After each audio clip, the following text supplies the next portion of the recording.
Welcome back, listeners, to a very, very interesting episode on the BizBlend podcast, where business meets balance and hustle meets heart, and success is redefined from the inside out.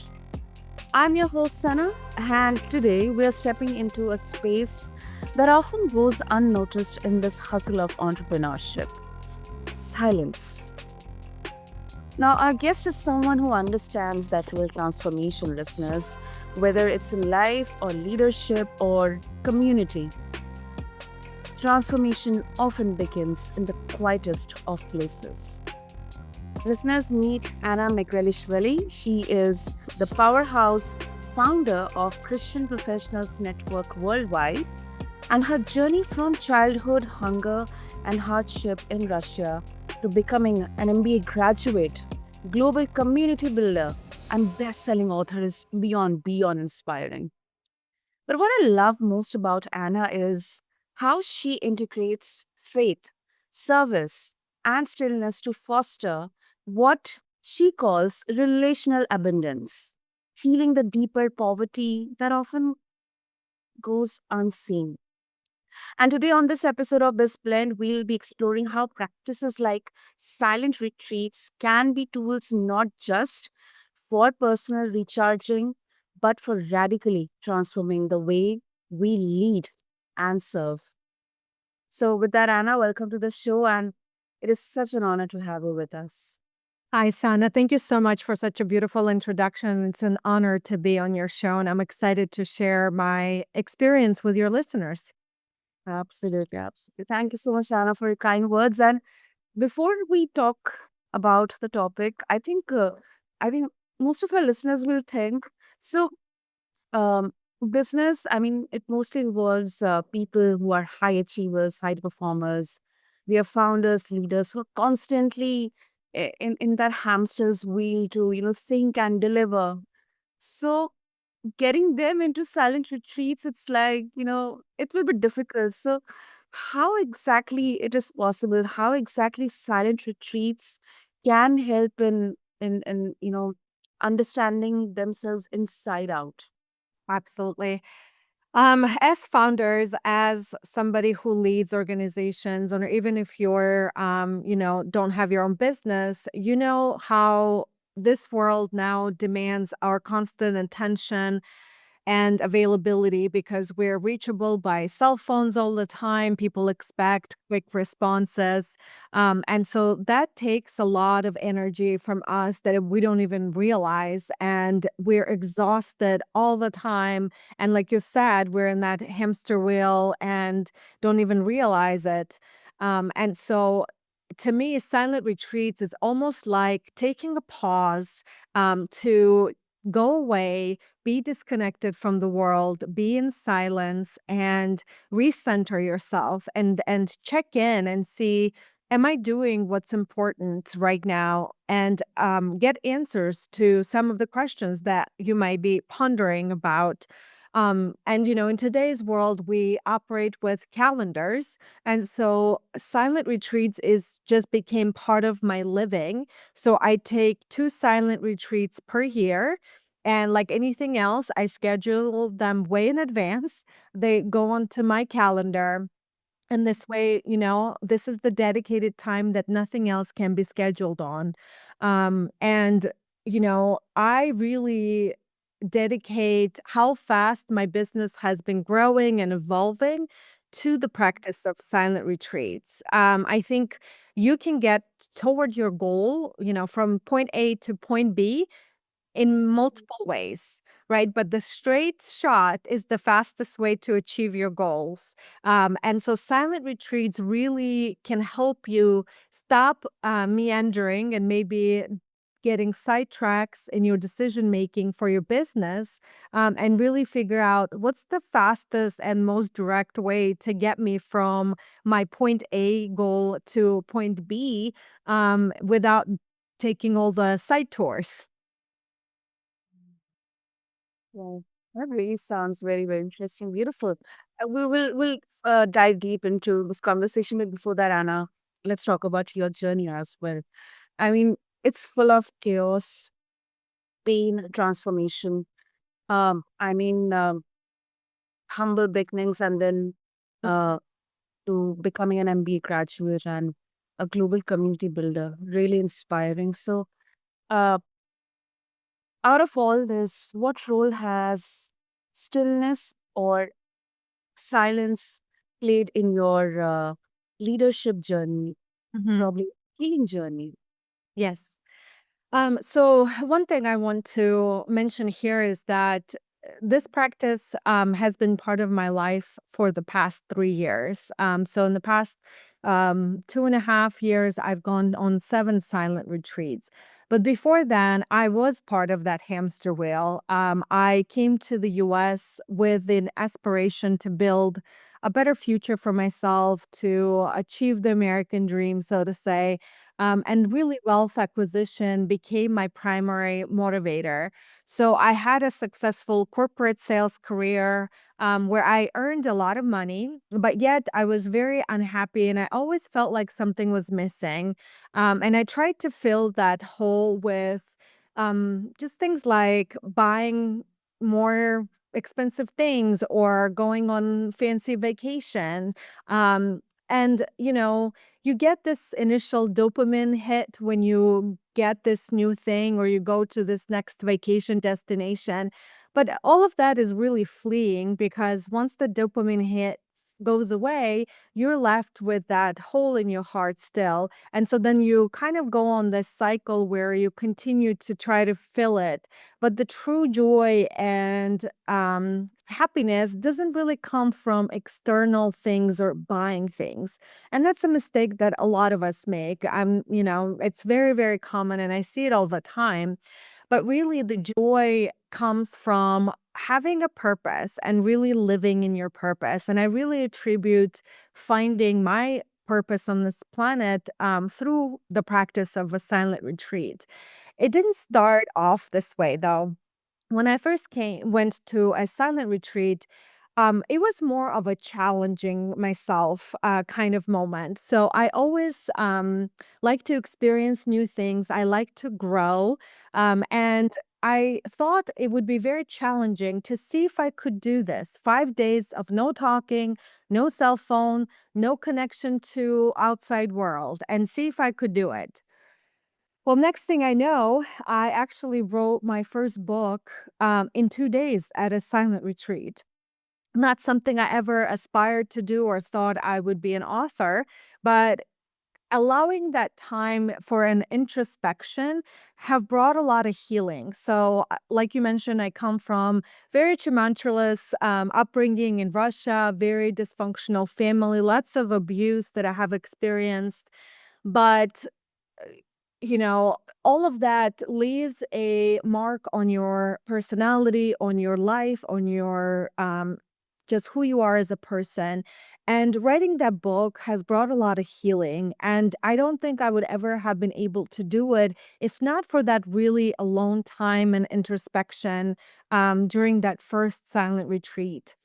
And my second silent retreat was also very significant. So the first two have really shaped who I am today and what I do today. During my second silent retreat is when I actually received a vision of everything that I'm doing today with the Christian Professionals Network worldwide. So it almost was like this business plan that I received and an idea that was born during a silent retreat that I'm now implementing. And I found my purpose and I live in my purpose now. And so you hear that sometimes is when you achieve and work in your purpose, you feel like you're not working. And that's truly the case. And I wish more people would get to experience that. That is beautiful. That is really beautiful. It's like, you're blending spirituality and strategy. So Exactly. not like all about spirituality, but there is a strategy. There is a roadmap here.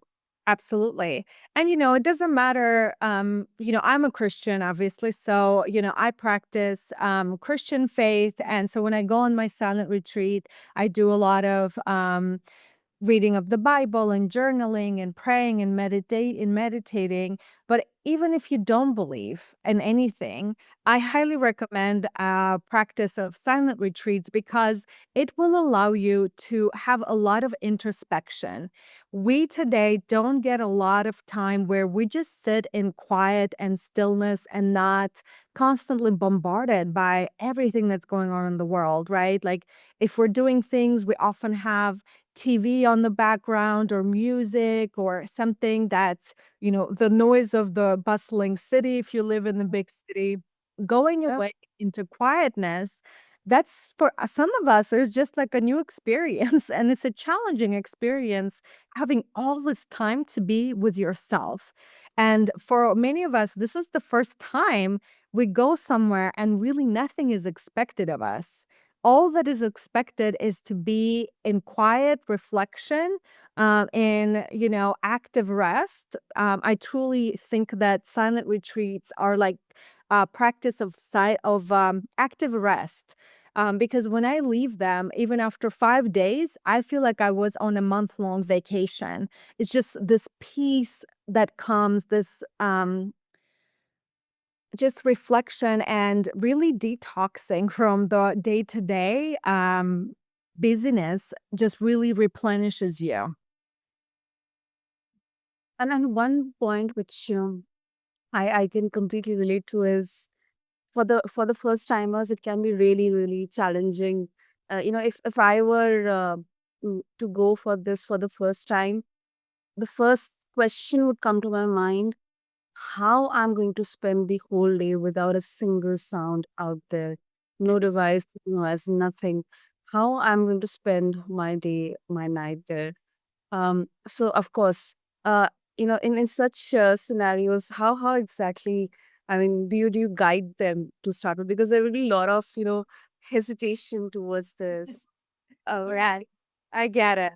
Mhm. Yeah.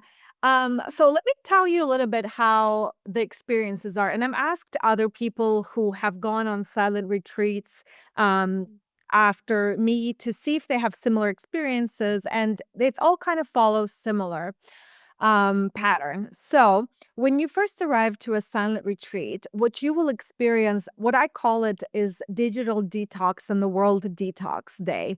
So, this will last about a day to a day and a half.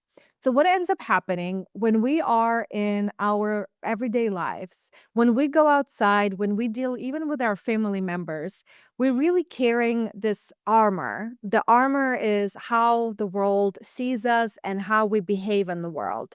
And we don't even realize how heavy that armor is until we put it down. And this is all metaphorically speaking, at a silent retreat. Because when you walk into that room, you'll have your private room, your private bathroom. For the first time in your life, you are not dependent on anybody and nobody's dependent on you. So in many of the retreat centers, they provide food for you at predetermined times. So you don't have to worry about cooking or how I'm going to feed myself.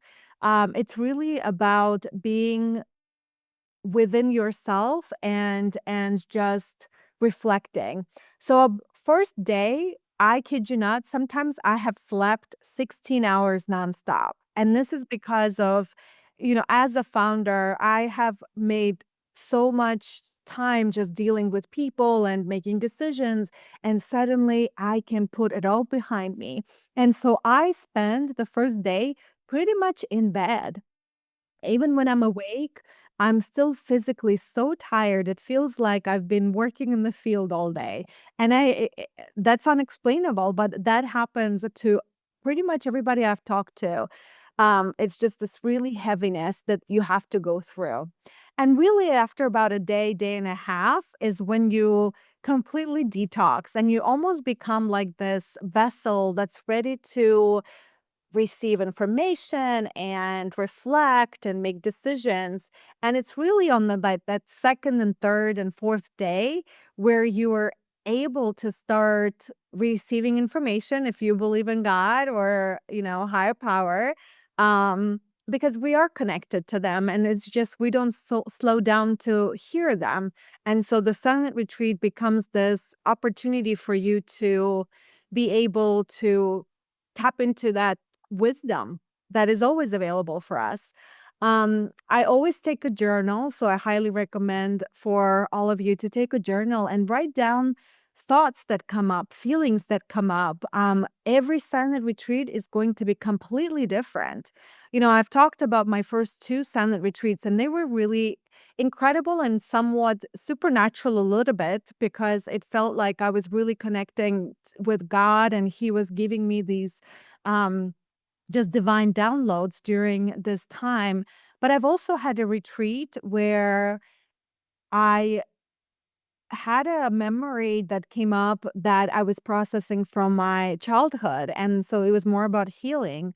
And I've had a retreat when I made decisions about my business completely opposite of what I was going to do, like completely opposite. So I was going in one direction, and then I received a different direction in my silent retreat, and I changed the business strategy, and it led me to incredible results. And then I've had some where it was really nothing as far as healing or moving forward, but it was more about growing myself as a leader. So it was more about my character and asking forgiveness from people I've hurt in the past. So it was more reflection of who I am in that moment. Mm. And also, practically um, thinking into this, everybody, they'll have their own separate healing journey, different healing journey. Uh, and it can be maybe, due to a traumatic event as well, Mhm. perspective of their professional role or background. So when they're completely alone, in silence, they may have, they may experience different emotions. Um, maybe a lot of frustration or sadness, or they could cry. So in such cases, I'm very sure there will be people who take care of that, because sometimes it can be really, really personally daunting, that to experience those sudden outbursts of feelings. Yes. So, when you go on silent retreats, it is completely optional for you to participate in programming, such as if you go to a Catholic monastery, they have mass that you can attend, or you can choose not to attend. They also have spiritual advisors present in the retreat. So it is again up to you if you want to have a daily meeting with them and discuss what's coming up during your retreat, or you choose not to. That's the beauty of the spiritual retreats and silent retreats, is that it is completely your choice how you want to spend the day. And for many of us, that's really the only time in our time that we can do it. Hmm. Yep. Okay. And something which I really found very new while I was going through intro. You speak so powerfully about relational poverty. Mhm. Uh, exactly is this, and do you find that intentional silence helps people reconnect not just with themselves but with others in more authentic, more humanized way? Yes. So, what relational poverty means is a lack of genuine connections in someone's lives. And this is something that's happening, especially in the Western world. So, Western Europe and the United States, it's becoming more and more prevalent where people are isolated. And currently, based on the last survey that was actually done pre COVID, so I'm sure it's going to be worse now. One in five Americans, when surveyed, said that they feel lonely and isolated. And so it has a lot of impact on our psyche. So It is loss of productivity. It is people are on anti-anxiety and anti-depression medication. This is relational poverty is the number one reason why people become homeless. And so this is a very, very serious problem. And the older we get, the harder it becomes to connect with new people and make those genuine connections. And so, when you go on silent retreats, when you heal yourself, what comes out of it is also healed relationship with others. So many times when people are relationally poor, it's because there is some sort of conflict within a family, or they, cut bridges, and ties with their friends. They might have some sort of addiction problem that's causing loss of relationships in their lives. Well, when you go on silent retreats, it gives you a lot of reflection and healing. And like I mentioned, like one of the retreats I had, it was very interesting. I had this situation where I actually quit my corporate job about probably 5 years ago. And, I gave them a 2 week notice, but I could have given them more at that time. But I chose not to because at that point I was hurt and I was going through personal things. So during one of my silent retreats, I actually received almost like an insight on how much I have hurt that business. It was a small family business. By quitting so abruptly, how it affected them negatively, that I had no idea. And suddenly I get this insight during this retreat. And so 5 years later, I reach out to the owners of the organization and I tell them, and I take responsibility over my action, and I say, I apologize for the disruption that I have caused in your business. I was hurt. It's not an excuse, but I want you to understand it was nothing personal. I was going through my own things at that time. And so it allowed me to, apologize for the part that I have played. Now, this is just an example of work, but imagine if you have something like this with a family member who you have hurt. And suddenly there's that bridge that you are rebuilding, and you're fixing that relational poverty through taking accountability for your action.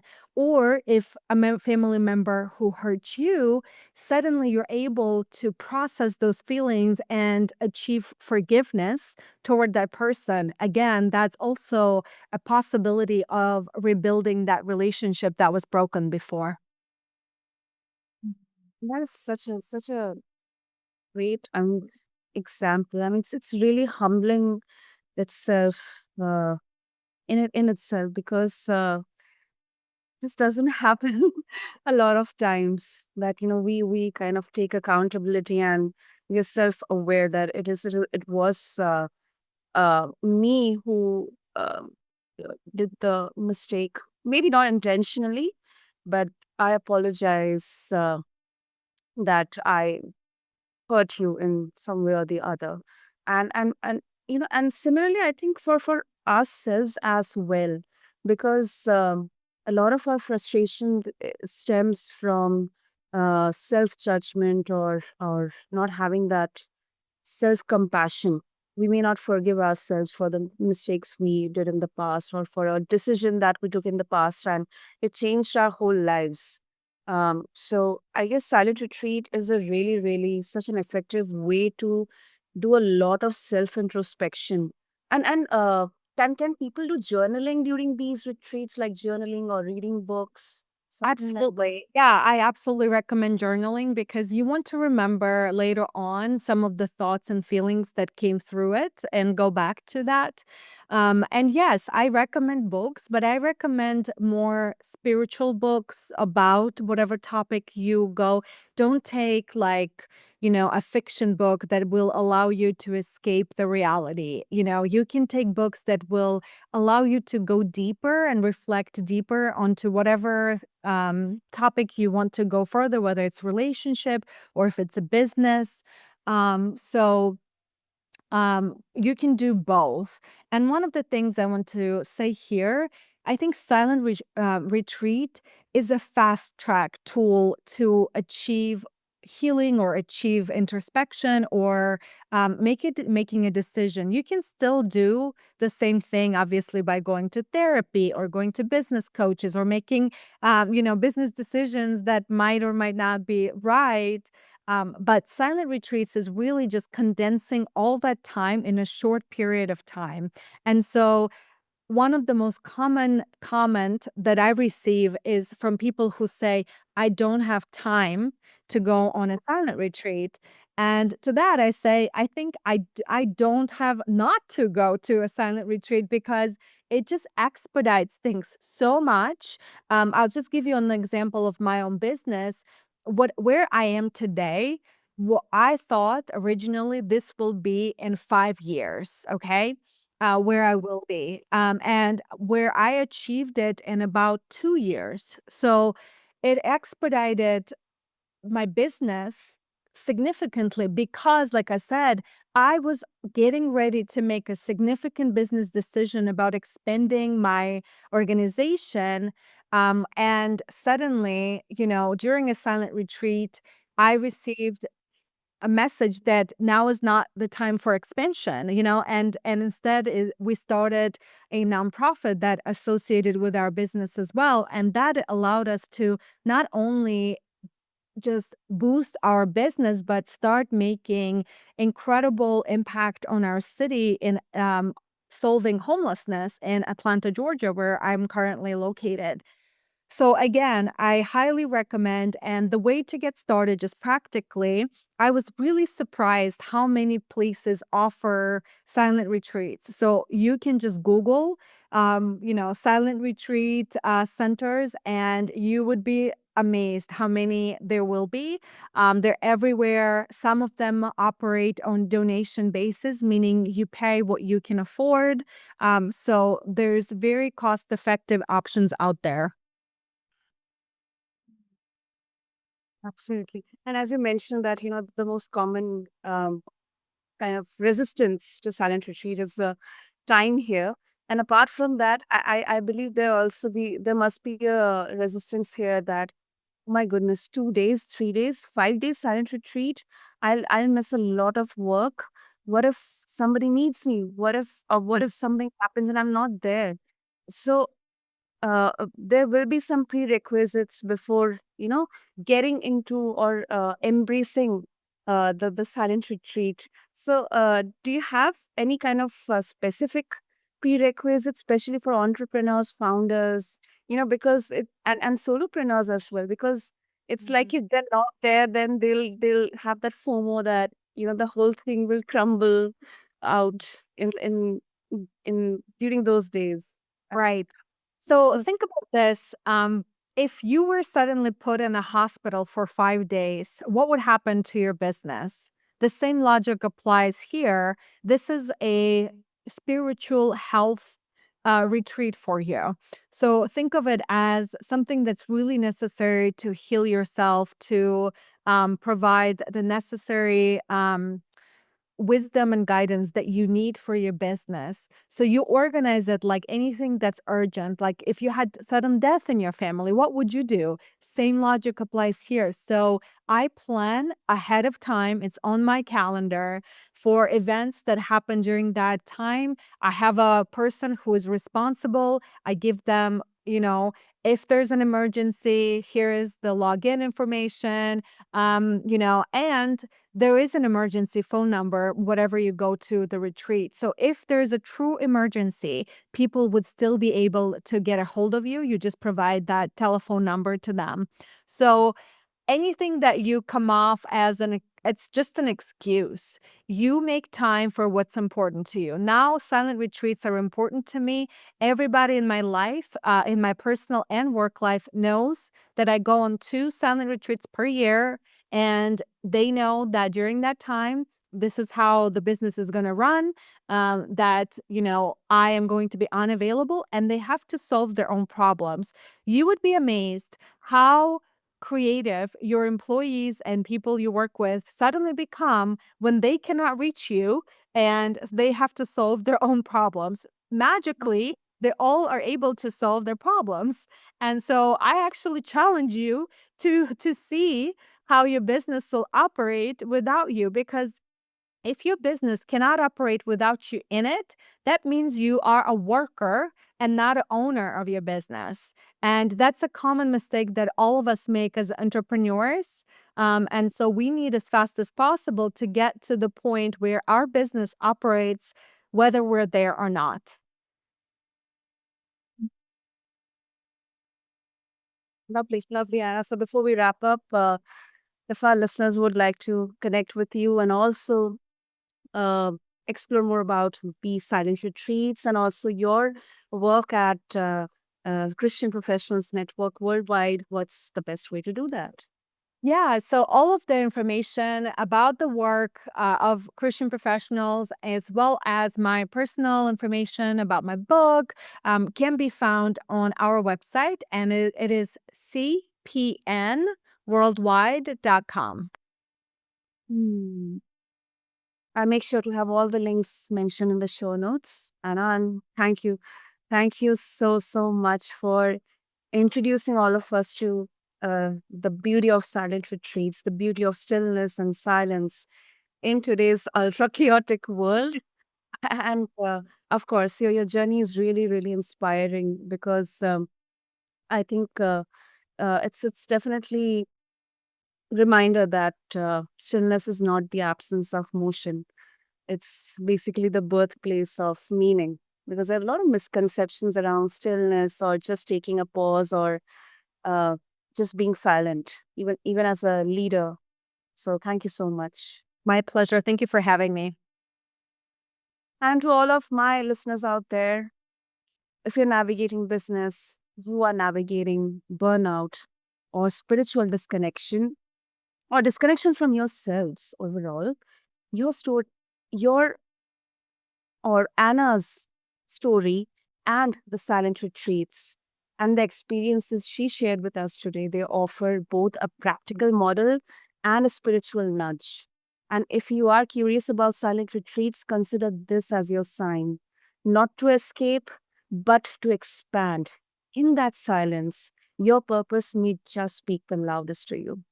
So don't forget to check out the show notes along with this episode to connect with Anna and learn more about her incredible work at CPNW and also her books, which is especially Finding Courage to Change, and also, of course, the Silent Retreats.